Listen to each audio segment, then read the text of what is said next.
Hello and welcome to our quiet space today. My name is Lyra, and it is a true joy to sit down with you. You travel across the world expecting language to be a steady bridge. You study the vocabulary and practice the pronunciation. You feel completely prepared to communicate. Then you land in the United States and order a simple meal.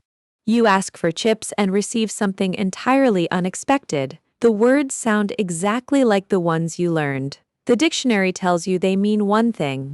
The people around you use them to mean something entirely different. Language is tied deeply to the soil where it grows. It shifts and changes across oceans. Learning these invisible differences removes so much confusion from your travels. You stop feeling surprised by unexpected conversations. You start enjoying the playful nature of global communication. You wake up on a chilly morning and decide to wear warm pants. In many parts of the world, pants mean the layer of clothing worn closest to your skin. If you tell a coworker in London you spilled coffee on your pants, they might feel deeply embarrassed for you.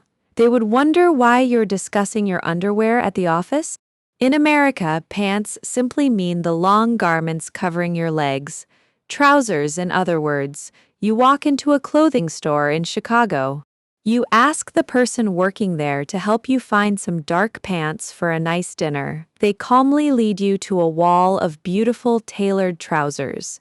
They never blink or find the request strange. You pack your suitcase for a long business trip to New York. You tell your partner you need to buy some new pants because your old ones are torn. They agree completely and suggest visiting a department store. Winter brings cold winds and a need for soft, warm clothing. In British English, you reach into your closet for a heavy wool jumper. It keeps your arms and chest perfectly warm against the freezing air. You drink hot tea while wearing your favorite red jumper. In America, wearing a jumper means something wonderfully different.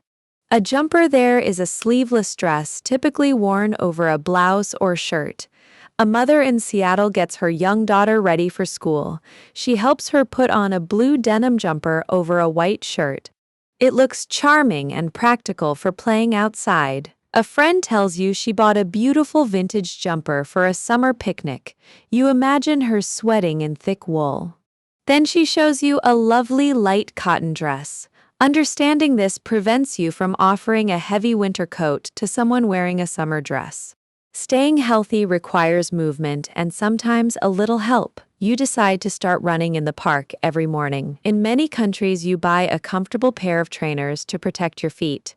You lace up your white trainers and hit the running path. In America, a trainer is not something you wear on your feet. A trainer is a living, breathing human being who teaches you how to exercise.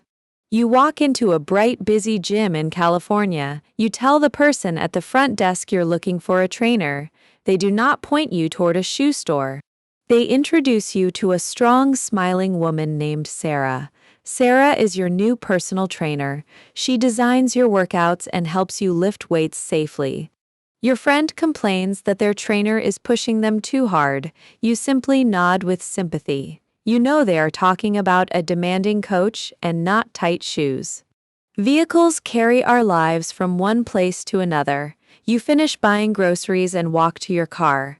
In London, you open the boot to store your bags safely. The boot is the metal storage space at the back of the vehicle. You put your luggage in the boot before driving to the airport. If you ask someone in Boston to put groceries in the boot, they will look at your feet. In America, a boot is strictly heavy footwear.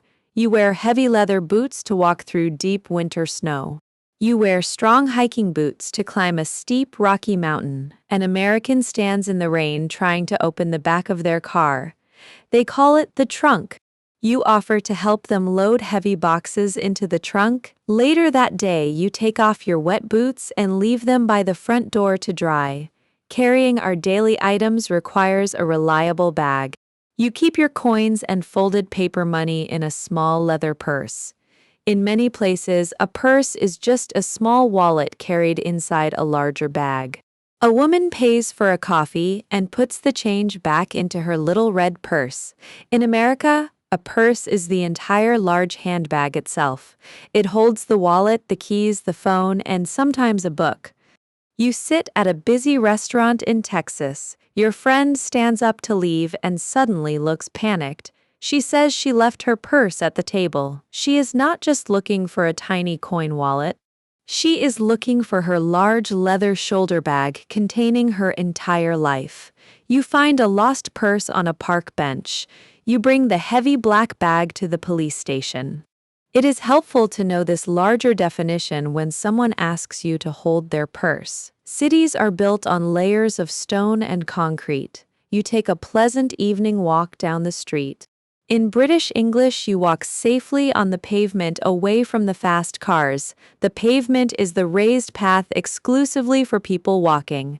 If you walk on the pavement in America, you are in terrible danger. In America, the pavement is the actual road surface where cars drive, the material covering the street itself. An American city worker repairs a large hole in the pavement. They pour fresh black asphalt onto the road while cars wait. You're walking a dog in Miami on a very hot afternoon. A local resident warns you that the pavement is too hot for the dog.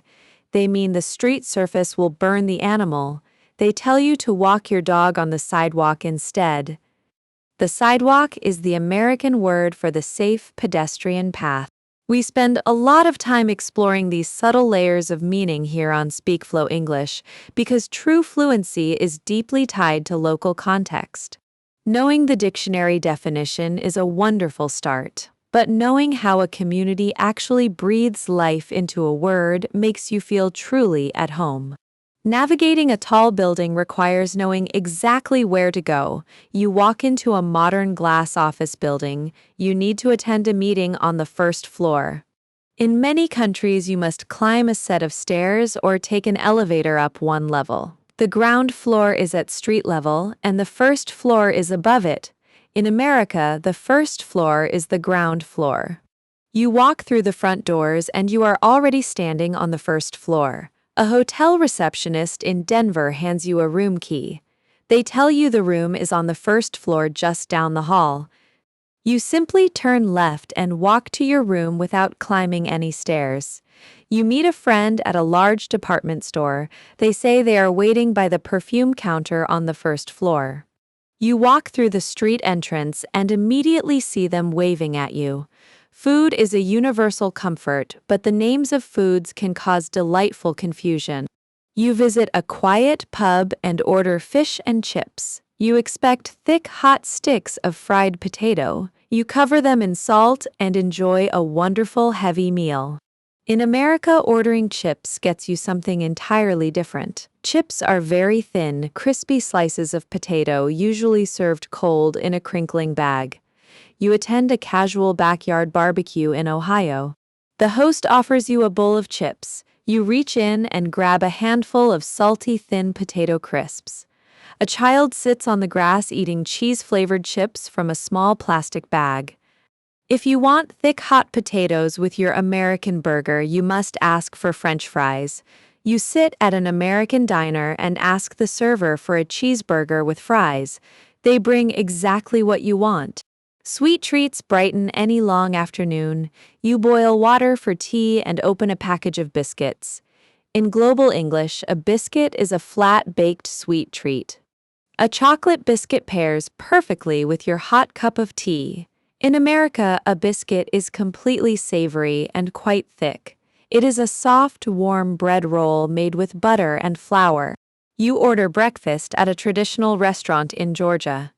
The server brings you eggs, sausage, and a massive hot biscuit. You cut the biscuit open and let butter melt into the soft center. There's absolutely no sugar in it. A family sits around a dinner table eating fried chicken and warm biscuits. If you want a sweet, flat treat with your tea in America, you must ask for a cookie. You visit a bakery in Seattle and point to a large chocolate chip cookie. Emotions are complex, and the words we use to describe them matter greatly. You hear someone describe a loud, disorganized party as completely mad. In many cultures, mad simply means crazy or wildly chaotic. You might call a plan to drive across the desert in summer a mad idea. In America, the word mad almost always means angry. It describes a hot, burning feeling of frustration. A coworker deletes your important document by accident. You tell a friend you are really mad about losing 3 hours of work. You are not saying you're going crazy, you are stating your clear anger. A father tells his son he is not mad about the broken window, just disappointed. The son feels relieved that the anger is absent. You wait an hour for a delayed train in the cold rain. You mutter to yourself that you are getting so mad about this terrible service. We all have moments where we forget things or make simple mistakes. A baby cries in a stroller and the parent hands them a plastic dummy to suck on. In British English, a dummy is a soothing pacifier for an infant. It calms the child and brings quiet to the room. In America, you would never hand a baby a dummy. In America, a dummy is a mild, slightly playful insult for a foolish person. You accidentally lock your keys inside your running car. You hit your forehead with your hand and call yourself such a dummy.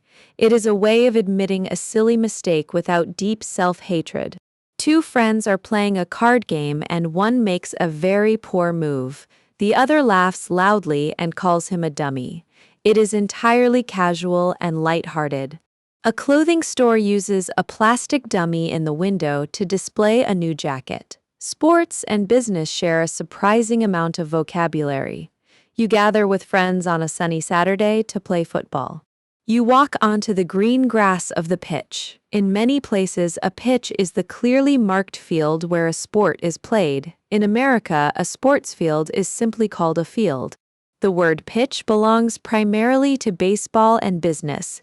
In baseball, a pitch is the physical act of throwing the ball toward the batter. The player winds up their arm and delivers a fast pitch. In an American corporate office, a pitch is a persuasive presentation. You walk into a glass meeting room to pitch your new marketing idea to the managers. You spend 20 minutes trying to convince them to fund your project. A salesperson calls you on the phone and gives you a long sales pitch about a new insurance policy.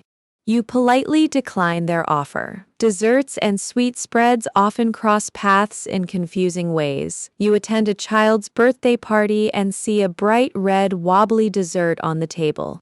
In global English, this gelatin treat is called jelly. The children eat bowls of sweet red jelly with ice cream. In America, that wobbly dessert is specifically called Jell-O. American jelly is something you spread on toast in the morning. It is a smooth fruit preserve made without seeds or chunks of fruit. You sit at a kitchen table in Maine watching the snow fall. You toast a piece of bread and spread thick grape jelly all over it. A mother makes a quick lunch for her child before school. She takes 2 slices of soft white bread and makes a classic peanut butter and jelly sandwich. Understanding this difference prevents you from putting a wobbly dessert onto your breakfast toast. Travel involves many different modes of transportation. You decide to take a long trip across the countryside. In many parts of the world, you book a ticket on a coach. A coach is a large, comfortable bus designed for long-distance travel. You sleep quietly on the coach as it drives through the dark night. In America, that vehicle is simply called a bus. The word coach in America has 2 distinct meanings. The first is a sports instructor. The coach of the high school basketball team yells encouraging words from the sideline. The second meaning relates to airplane travel. Coach is the economy seating section of an airplane. You book a cheap flight to Las Vegas. You tell your friend you're flying coach to save some money. You sit in the coach section at the back of the airplane and read a book. Building a natural vocabulary requires patience and a sense of humor. We always remind our listeners on SpeakFlow English to never worry about making small vocabulary mistakes. People are generally kind and usually find these regional mix-ups completely charming. They lead to shared laughter and memorable conversations. Rest and celebration break up the hard rhythm of working life.